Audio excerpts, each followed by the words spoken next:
about it, think about it, think about it, think about it, think about it, think about it. What's up, family? This is your man, not your boy. Go black to Africa. Literally, go back to Africa. Why am I saying that? Because I'm about to drop a gold nugget at your feet. It's either for you to pick it up or you can kick it aside. But check this out right here. The movie Cinderella was just released. And we see that Cinderella has been around for many a years, a fairy tale that's been told. And many of us were grown up who have been through the storytelling, even to your smallest children, that this story has been passed on for many generations. But we see now that the storytelling has kind of shifted now with different characters, agendas, and belief systems. Now we see that our brother, Billy Porter. Now I say our brother because we're talking about a skin color. We know that he's an African descendant of slaves. But though that he may not even call himself such, because I understand being in a Western world, you can lose your own identity. Because we live in a country that they tell you you can be whatever you want to be.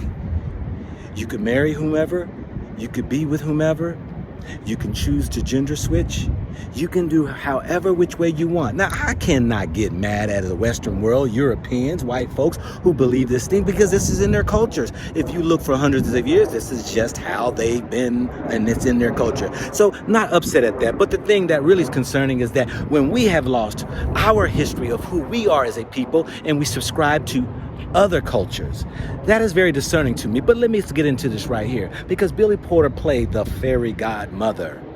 You got that right. A man played a fairy godmother, a genderless fairy godmother. Now, I have not seen the movie, so I can't speak too much on the movie, the roles and the words that were shared, and maybe I'll come back with another different take on it. But I sometimes don't like to subject my spirit to silliness when it comes to watching things or listening to things. But can you believe it? As I said, family, see, the black male is under attack. And if I wish what people would listen to me, and I'm not just saying this to fear-mongering or trying to spread hate or anything. What I'm saying is, being 55 years of age, I've watched this whole beast grow in the alphabet crew, which y'all call the LGBT, but it is an agenda that is pushed around the world to be able to demasculinize men. But in damn Erica, that's right, put the D in the front of America, capitalize the E, you're gonna see damn Erica, she is wanting the black male to not exist anymore. Because we are an image of a strong people. You know, we have always been feared.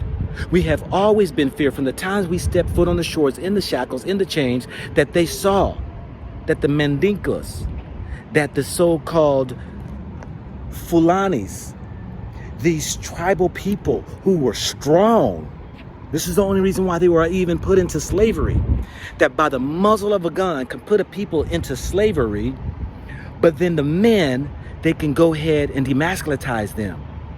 Yes, you got to know the history. And this has been going on for years, but it's gotten worse now. Because now it is about putting these so-called B-males, beta males, or what have you, who has these soft-spoken voices, these men who has no masculinity in them, to play roles so that the youth could even see that the males that lack within their own households, that this is the image that they should be like. You know how it is. You see what's happening right now today. And those young men who are in their late 30s, early 30s, 20s, and teens, that they are behaving just like women. Now, I'm not saying everybody, but do you not discern the spirit, what is actually happening, family? It's time for us to wake up and realize that our kids are under attack. Do you not see that what is happening with our women? I've said before that the alphabet crew, you call it the LGBT, I, elemental P, whatever you want to call it, is trying to move the women out of the way. The LGBT was started by a male, the men. Why? Because they always wanted the woman to be in the back, and they wanted to always be lovers of themselves.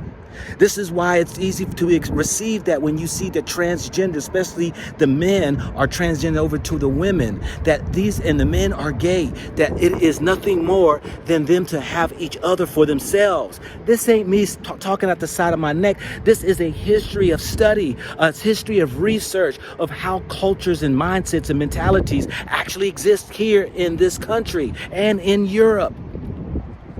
It's a accepted way of life. This is why they can go ahead, if you've seen some of my other videos, that they can proudly promote the alphabet crew flag right there on U.S. embassies in different countries, who they know that the cultures and the faith systems that happen in these different countries who are totally opposed against those type of lifestyles, they proudly wave these flags and shun their noses at them. How could you have a disregard for other countries' belief systems? But it's going to show that this beast that has grown larger than the minds can imagine is overtaking all. It's casting its net, her net, damn Erica's net is being cast amongst the youth, cast amongst the young adults' minds to get them to be able to switch roles, to be able to transform into other so-called beings of thoughts. So now when you have life, base life, man and woman, that is switched, you be having an upside down chaotic society. I'm not just saying this, family, to just sit here and bash another race of people or bash this country. This is facts. If you could open up your spiritual, some say third eye, it's the inner being of who you are, that you're able to open up and discern the very things that are transpiring around you. But if you are part of it or in it, you can't see it. You're blind. And it takes people like myself and others to open your eyes so you can see that you are being tricked, bamboozled. You are being fooled into believing that as this little beast that is in you begins to grow, you take on the philosophies, the mindsets, the belief systems of what it is, and then you become it. Come on now, you know you've met people who used to oppose certain gay lifestyles or different things when it comes to, gender bendings and stuff like that, that they now agree with the concept. Why? Because when you begin to watch, begin to listen, and you begin to see these very things that are around you, you become transformed like it. So I say, what are you going to do about it? Because people always ask me, what's the solution? Because Africa in itself is the motherland. And yes, is there these type of things going on there? Yes, but it's minuscule. It's not in the forefront. In many countries, it's illegal. So I say to each and every one of you all, not even just Africa, if you can find a place that people will stand for what is right, first base, man and woman and child, if you can get to that right there, then you can build off of that.